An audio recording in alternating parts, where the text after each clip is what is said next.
Welcome to Pindar Poetry. We hope you learned something new. You're starting a directions search.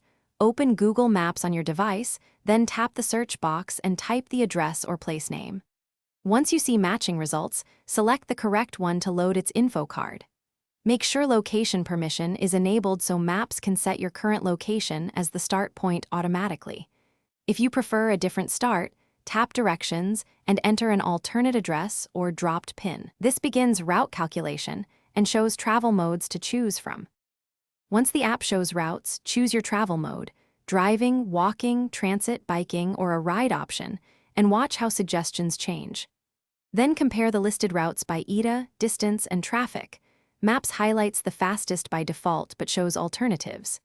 If you need a custom path, tap options to avoid highways, tolls, or ferries, or press and hold on the route to drag a waypoint on desktop. Also add stops or reorder them to reflect errands or pickups before you start navigation. Tap Start to begin turn-by-turn navigation. Follow the voice prompts and glance at the map for upcoming turns and lane information. Make sure your phone's volume and voice guidance are enabled, and lock orientation if you prefer a stable view. If you'll lose signal, download offline maps for the area beforehand so routes remain available. If Maps unexpectedly recalculates or loses position, verify GPS is on. Toggle airplane mode briefly or reconnect to data, and retry. Thanks for watching.